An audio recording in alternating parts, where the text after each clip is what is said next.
Bonjour amis maquettistes, cette fois-ci j'ai choisi le Westland Whirlwind au 48e de chez Classic Airframe. Cet avion, qui à mon avis est élégant, n'a pas eu de chance à cause des problèmes récurrents de ses moteurs Rolls-Royce Peregrine. Le modèle a dû être stocké pendant une longue période, la verrière a jauni, je vais devoir en thermoformer une autre.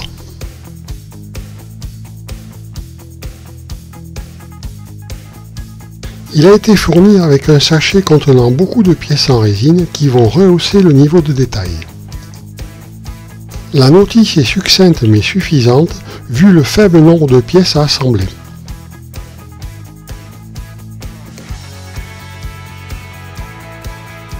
Vu l'âge vénérable de la boîte, j'espère que les décals ne vont pas partir en lambeaux.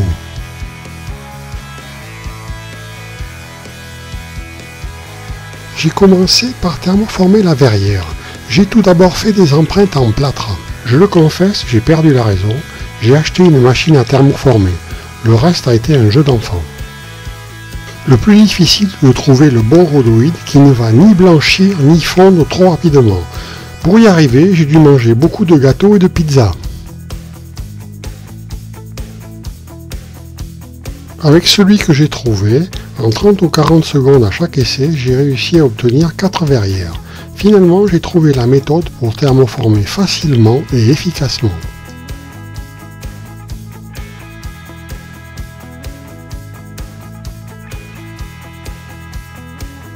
Bien sûr, c'est très cher, mais au moins je suis sûr de réussir rapidement, alors qu'avant cela me prenait un temps fou et beaucoup de pertes pour un résultat incertain. Ensuite commence le long nettoyage des pièces en résine. Comme à l'accoutumée, je prends des précautions pour éviter la poussière. J'humidifie les pièces et le papier de verre, je porte un masque et ma pièce est ventilée.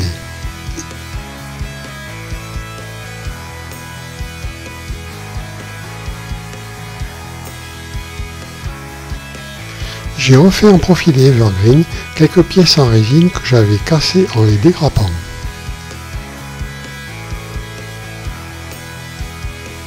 Selon les concepts en vigueur dans l'aviation à cette époque, seuls les petits avions étaient assez agiles pour évoluer en tant que chasseurs. Les mitrailleuses et canons limitaient de ce fait la quantité de carburant disponible à bord. Ils ne pouvaient donc servir qu'à la défense rapprochée, limitée par l'autonomie. C'est pour résoudre ce problème que l'idée d'un chasseur bimoteur est née.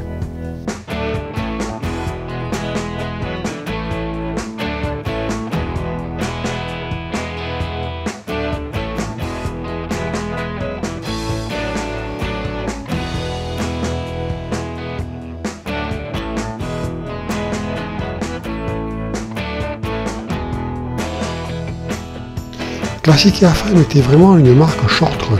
Il faut passer beaucoup de temps en préparation de pièces et même en refaire certaines comme ici des consoles latérales. Dans un si petit cockpit, je n'hésite pas à accentuer les contrastes pour illuminer l'intérieur.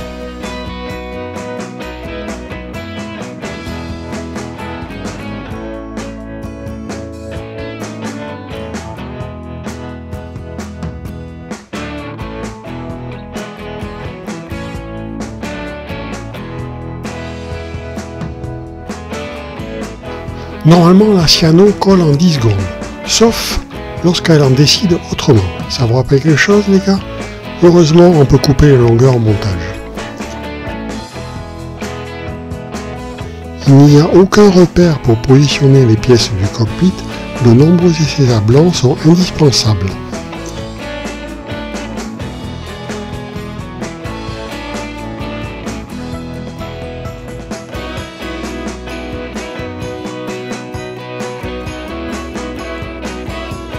La fermeture du fuselage n'appelle aucun commentaire. Cette séquence n'a pas le même éclairage. Je l'ai filmé dans le local de mon club avec des lampes différentes par rapport à chez moi. Cette maquette n'est pas du Tamigawa. Le mastic, les lignes et le papier de verre sont de sortie. J'aime particulièrement passer du temps à regraver les lignes de structure. En revanche, ce plastique est très dur, il nécessite des outils bien aiguisés. Même si ici les ajustages sont approximatifs, La mise en croix est toujours un bon moment, celui où ça commence à ressembler à un avion.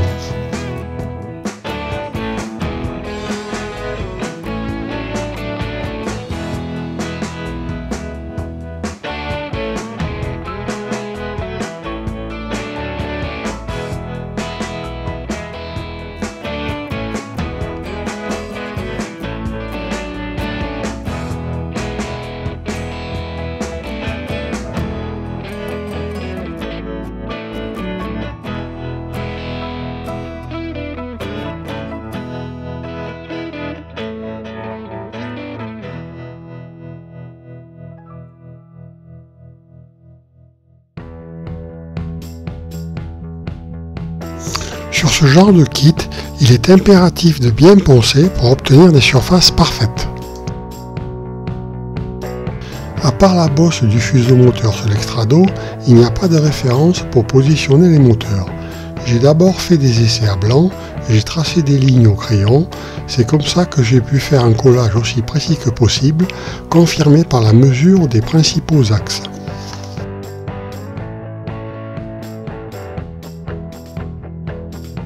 J'ai collé une grappe pour éviter un décalage entre les deux parties de l'intrado.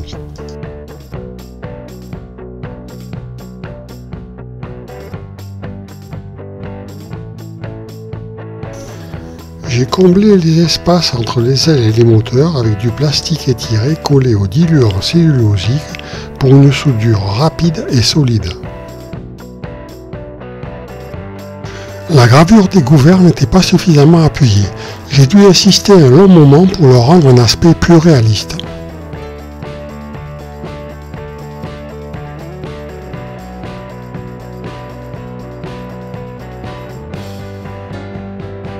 J'ai recréé certains détails avec un emporte-pièce de la carte plastique de 0,13 mm.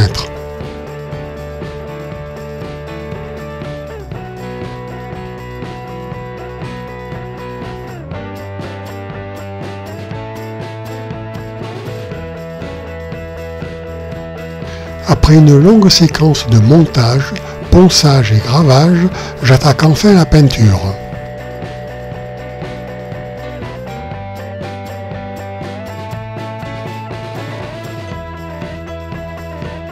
Sur ces pièces en métal blanc et en résine, j'ai d'abord passé une couche de gris moyen acrylique.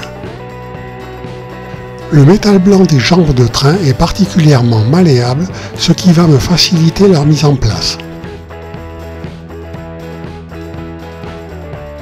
Les canalisations de frein ont été faites en fil d'étain de 0,5 mm. Les trappes sont beaucoup trop épaisses, je les ai limées par l'intérieur. Voici ma méthode pour faire des charnières. Je découpe à l'emporte-pièce des rondelles dans la carte plastique de 0,5 mm.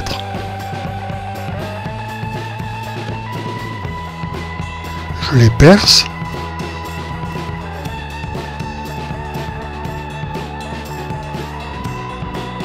Je les coupe en deux.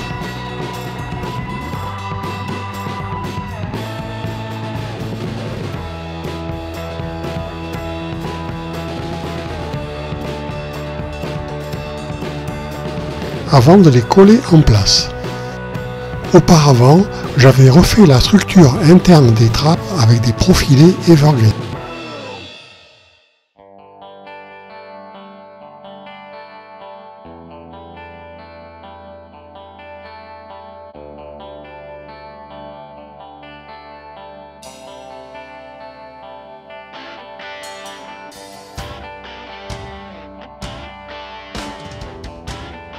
J'ai choisi de le peindre aux couleurs du numéro P6984 appartenant au squadron 263 en 1941.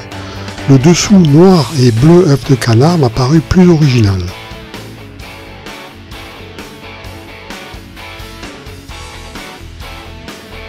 J'ai d'abord peint une couche de métal recouverte de liquide de chipping qui va me permettre de faire l'éraillage avant de passer le marron.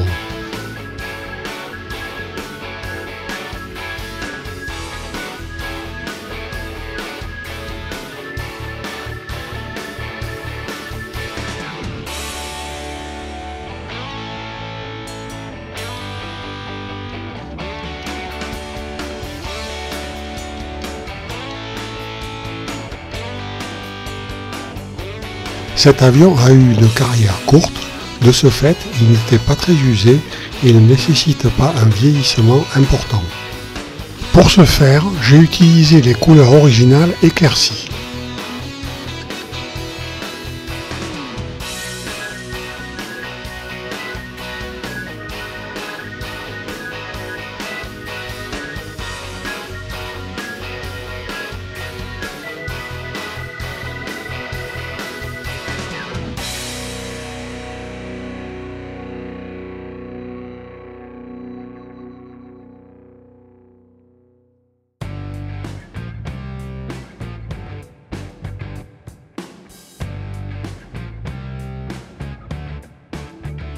Quelques cocardes sont à assembler couleur par couleur.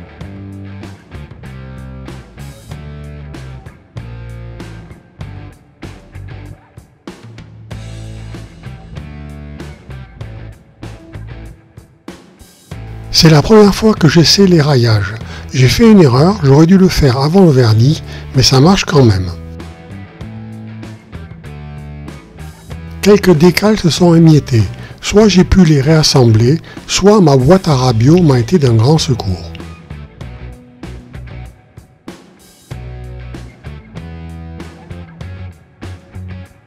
Bien sûr, elles restent fragiles, alors je les ai scellées avec du vernis brillant.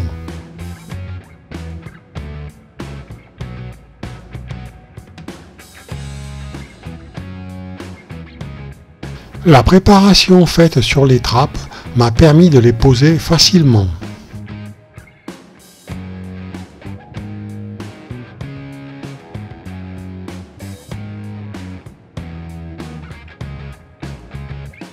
De même, j'ai refait avec des profilés evergreen les points d'attache du train d'atterrissage.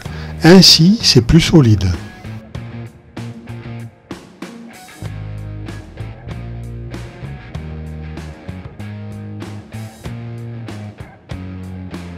J'ai commencé le vieillissement avec des produits Tamiya dilués au White Spirit.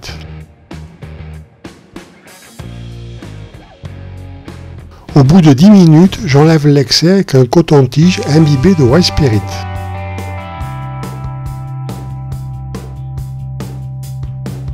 Et maintenant, il ne reste plus qu'à poser les dernières pièces, canon, hélice, mât d'antenne et verrière.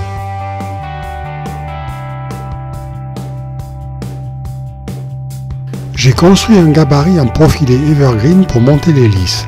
J'ai fait en sorte que les pales soient au bon angle et avec le bon pas.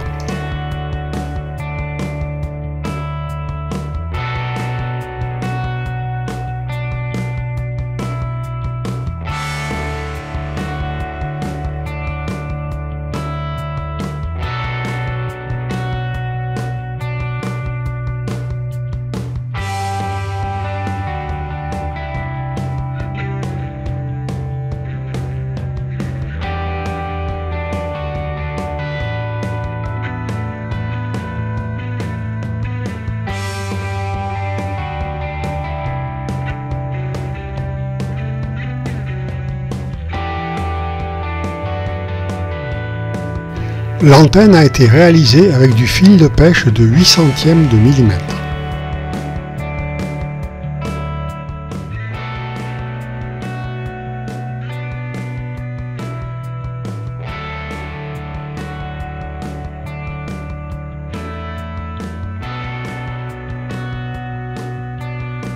Retirer le scotch de la verrière est le moment le plus angoissant. Cette fois-ci, un peu de peinture est passée dessous, j'ai dû la décoller, nettoyer l'intérieur et la recoller. Que celui à qui ça n'est jamais arrivé me jette la première pierre. J'ai choisi une figurine de pilote anglais en résine de chez Aéro Détail. Je commence par un primaire en noir, suivi par une fine couche de blanc peinte de manière zénithale. S'ensuit un long processus pour rajouter toutes les couleurs des tenues de vol anglaises. Je donne du relief en ajoutant ici ou là des touches plus claires ou plus foncées des couleurs de base.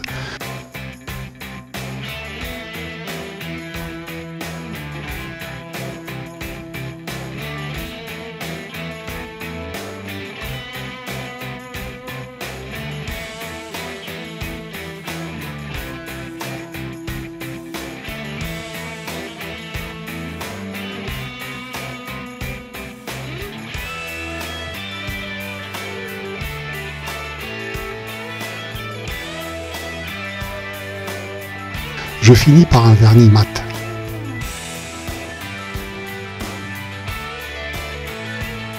Et voilà,